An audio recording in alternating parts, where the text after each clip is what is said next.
Welcome, quilters. I'd like to go through a couple of our tools today, their usage. We call them templates.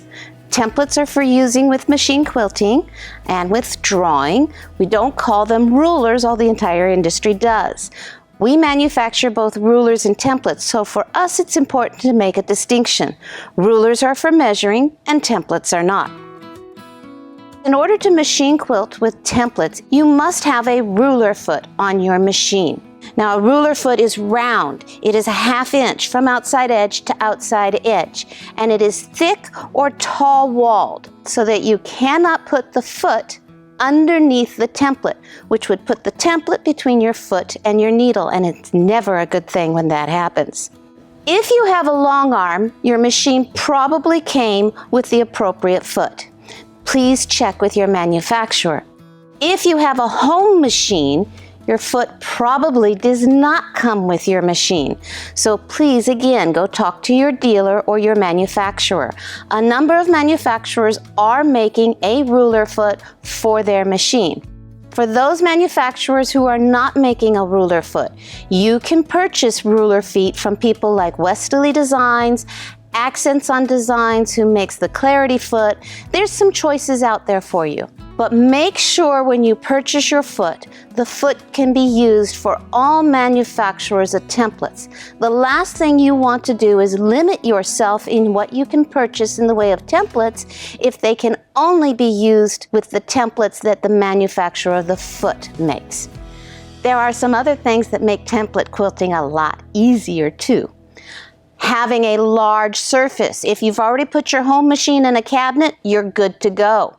If you don't, and you're just using the table that came with your machine, check and make sure that that table isn't curved, because then you do not have a good support surface underneath your templates. You want a large, straight surface that will keep your template flat.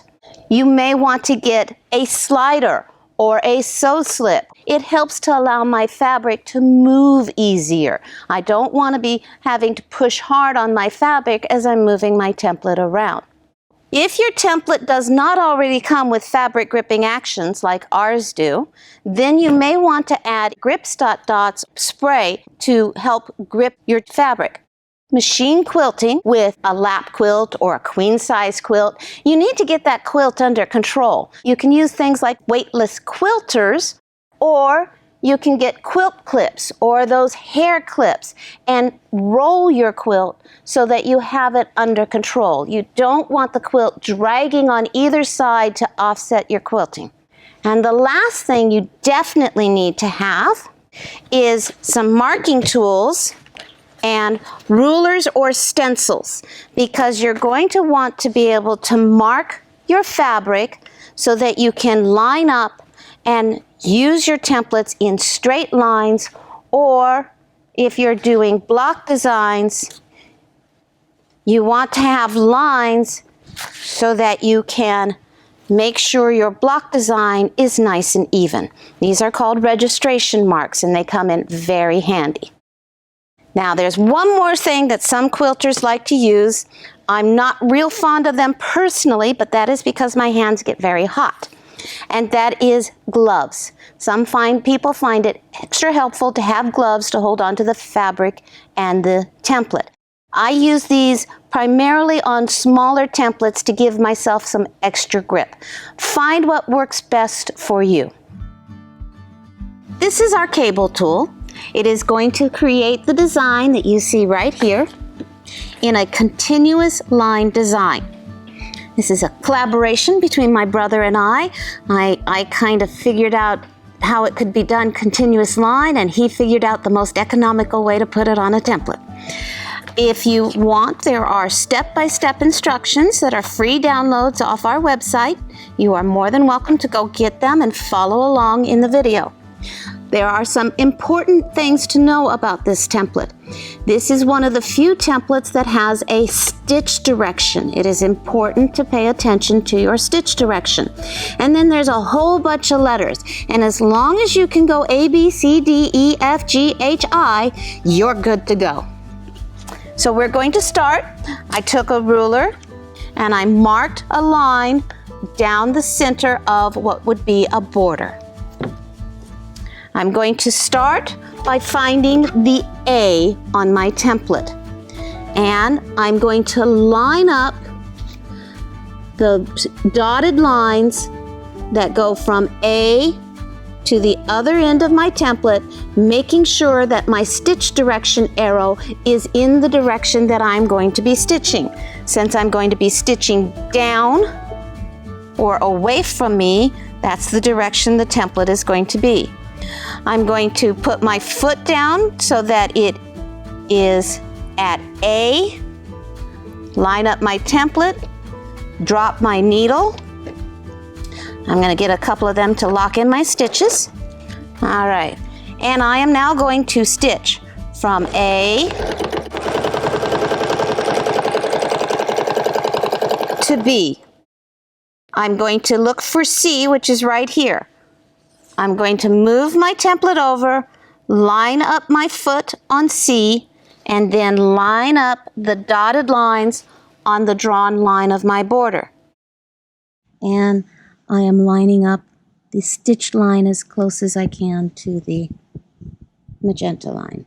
I'm going to stitch from C to D. Then I'm going to go from D all the way over to E. From E to F. Now I need to go F, G. I'm going to turn my template around. G is very close to B, and I'm going to line up my dotted lines, and there's also a solid magenta line that I'm going to line up on. Now, I am not a precise quilter. I don't worry about that. I make quilts for my friends and my family. They really don't care. But because I am not a precise quilter, I find that sometimes all my lines don't line up. But that's okay because the tool still works and it's very good for this. I just find that I get as close as I can with as many of the lines as I can. I'm going to go from G all the way over to H, and now this is the one spot where I'm going to backtrack back to I, which is right here. And I'm stopping on the line. You've done everything you need to do to start this. Now you repeat. Hook that template around at A, turn it around, and repeat everything you just did. A to B, move your template to C, go to D. Now you will note that I'm stopping between C and D. I don't want to go around that corner. It will round out the cable and it won't look quite as nice. D to E, over to F, hook up G, line up my template,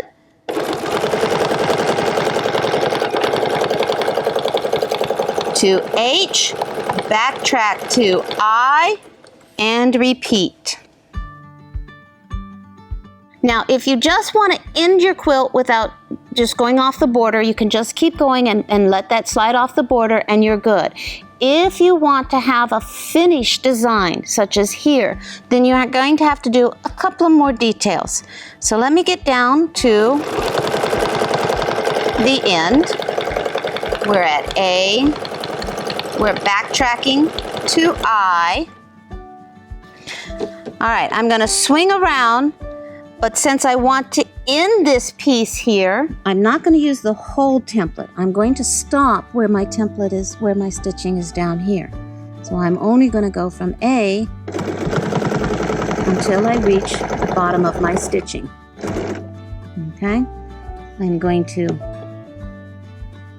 get myself a 1/2 inch or so, the width of the cable here, and then line up my template just as if I was, which was meaning the C would be down here. So I'm going to put my dash lines on the drawn line, and I'm going to move my template till the magenta line is on the stitch line. I may have to make a slight adjustment. There we go, that's better. And go back up to E, over to F, find G, line up the magenta, stop on the drawn line, and finish off the design.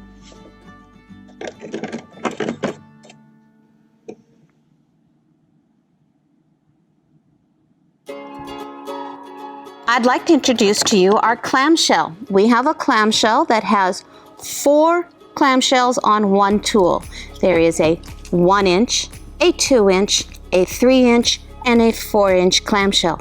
We highly believe in tools being versatile and multi-purpose, so we try to put as many different options on one tool at a time.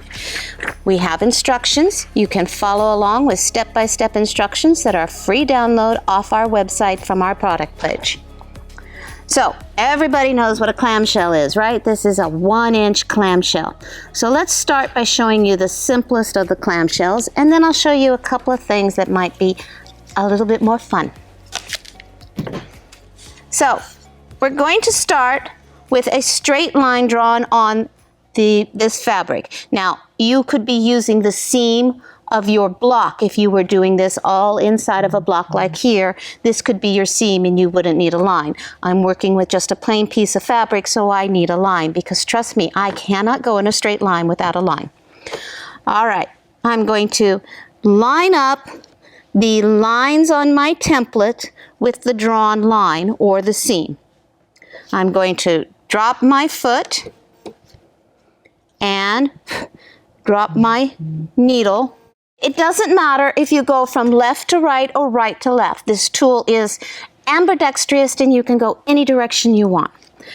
I'm going to go around the hump in a smooth, even motion. I'm going to move my template, line up my lines, and repeat.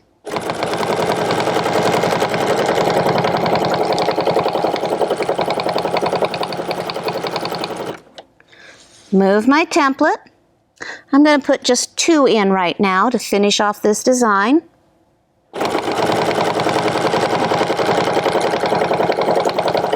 Now, I can either go halfway back to this template, or I can go halfway over this hump. It all depends on the size of your block and where you are. So let's do the half, finish out from there.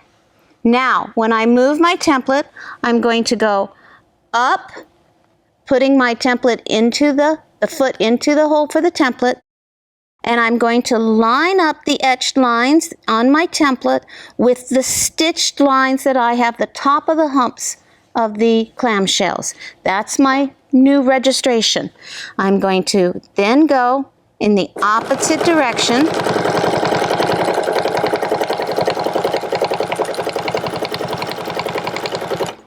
and slide over. Now, I'm not quite centered where I want to be. I'm a little bit off of center. So I'm going to go up to the very top center here. And now I'm going to slide my template over a little bit, get myself centered again, and continue stitching. Most people will never be able to tell that you had to make an adjustment there. And as a general rule, I have to make an adjustment at least once or twice every 3rd line. There are people out there who never have to make an adjustment. I find myself very envious of them, but I don't worry about it. Now, you can do this if you're doing this all 1-inch block pieces. You would want to continue the entire block. I don't have that kind of patience. So I'm going to start playing with adding different clamshells to it. I'm going to add a 2-inch clamshell on top of my 1-inch clamshells.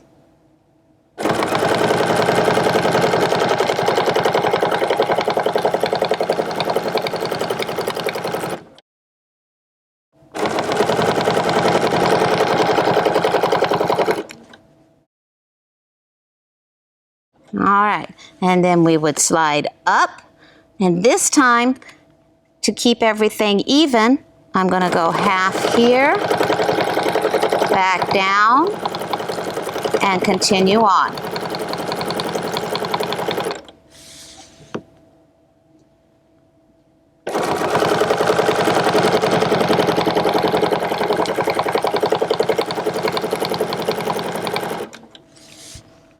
That's the simplest of clamshells. You can do that with all of them, 1, 2, 3, 4 inch.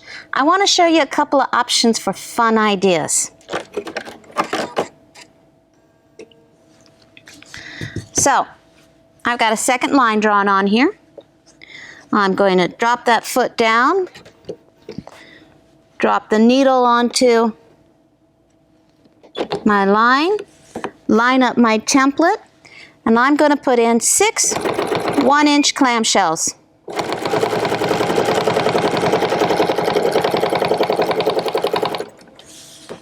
There's 3.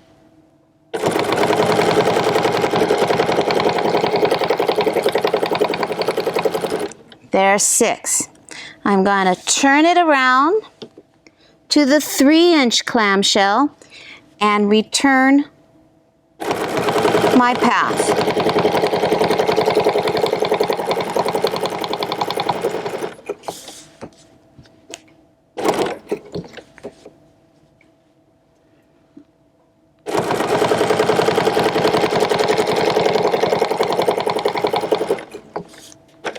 And voila, does anybody need umbrellas?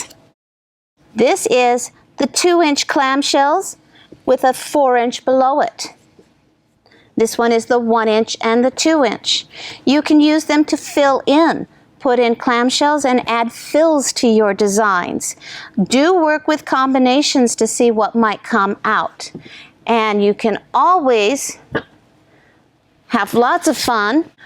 1-inch clamshell, 2-inch clamshell, 4-inch clamshells. I think they look like little alien faces. This is the pointed leaf oval. I'm kind of proud of this tool. It's one of my particular favorites. I'm the progenitor of this tool. It is designed to create a pointed leaf or oval, and it has so many variations we simply will not be able to get to them all on this one. We have it in 2 sizes now. So this is the original pointed leaf oval, and this is pointed leaf oval number 2. I'm going to be working and focusing on pointed leaf oval number 1. We have step-by-step instructions that will show you how to do these designs. They are a free download off our website. Let's get started with the simplest and easiest of designs. For that, I am going to take my template.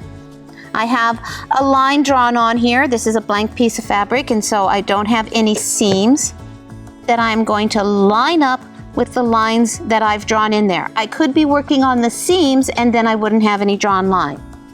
I'm going to drop my foot and drop my needle. I'm going to start up at the top and stitch down to the bottom. Now, I'm going to flip my template around, just swing it around that foot like that, going to the other side of my line. Line up the lines and repeat. And voila, in nothing flat, I have a nice wave.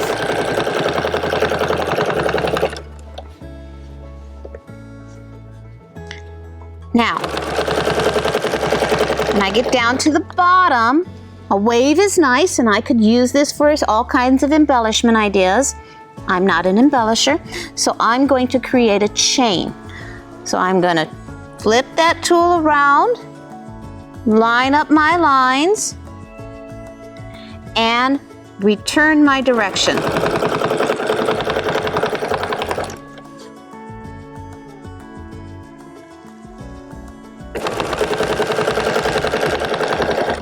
And this little tool is what gave our whole line of tools their name. This is the chain gang. It's a quick, easy way to make a chain.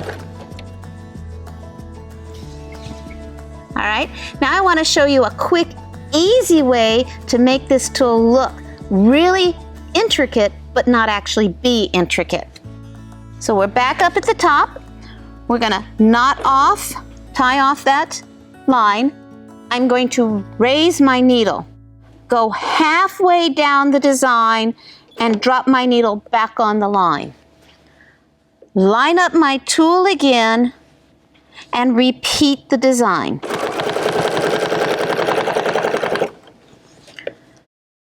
Flip her around.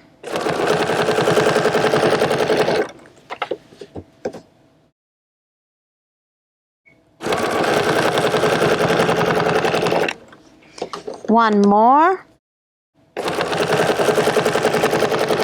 I'm at the bottom. I'm going to reverse my direction.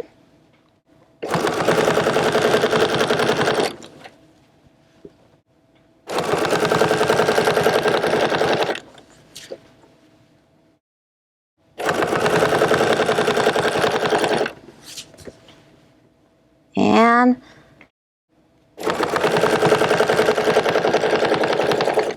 interlocking chains quick and easily. Now, let's look at some variations. You have 4 different sizes of tools on 4 different sizes of pointed leaf oval on this tool. There's your smallest, there's your largest, and those are in between there. You can use them to create multi-size chains or play with the tool creating different looks. I'm going to start with my smallest design. Lock in the stitch. I'm going to put in a little tiny one.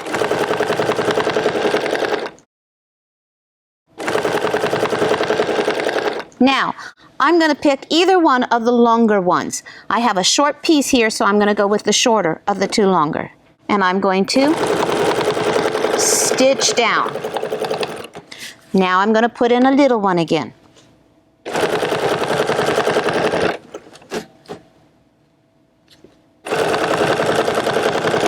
And this time I'm going to flip to the other side and put in a long one. Now I could keep it all on one side. I can switch to either side. It entirely depends on what your quilt is doing. But this is a quick, fast, nice looking design if you're looking to fill a narrow sashing or a narrow border.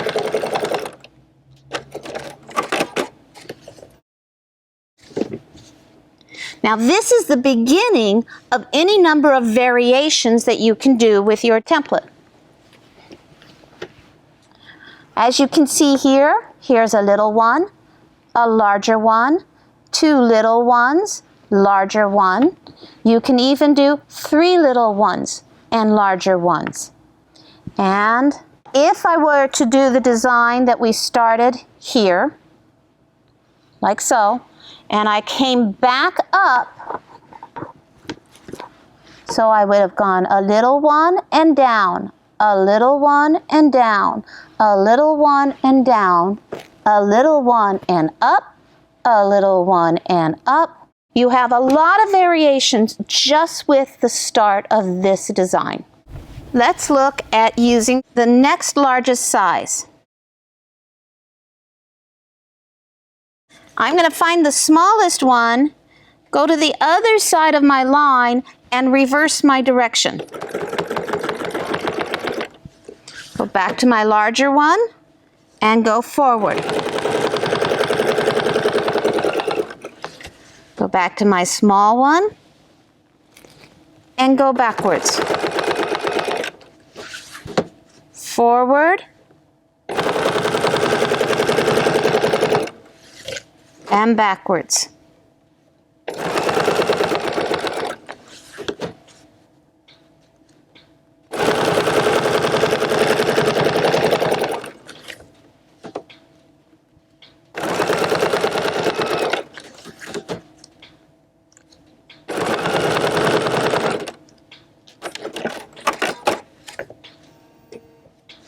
Again, a quick way to fill in a border. And of course, there are lots of variations depending on whether or not you put them with which size of the larger pieces that you do. I'm not going to go through all of them right now. Some of them will come in later designs after you've mastered these. What I want to take you to is people often think the chain gang can only do border designs, but I assure you they're quite good at doing block designs too.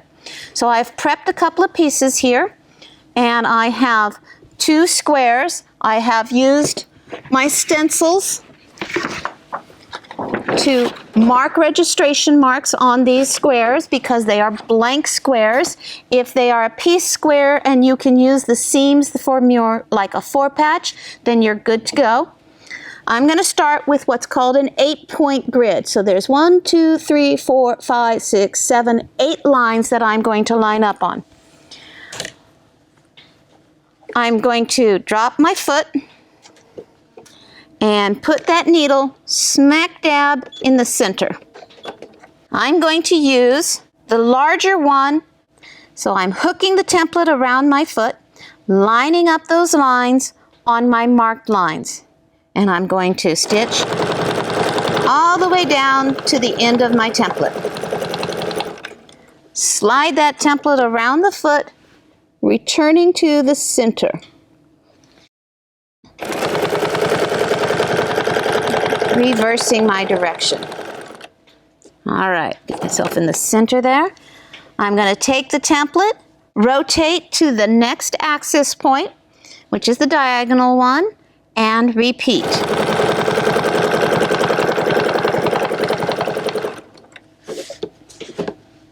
Now this one is all the same size of leaf.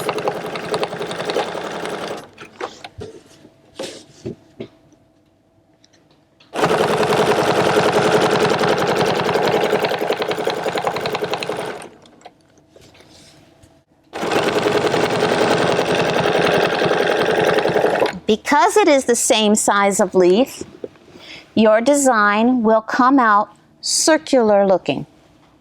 If you were to change and use 2 different sizes of leaf, this is the largest one and then this is the next size down, you will see how it is more of a square design. Again, you have lots and lots of options.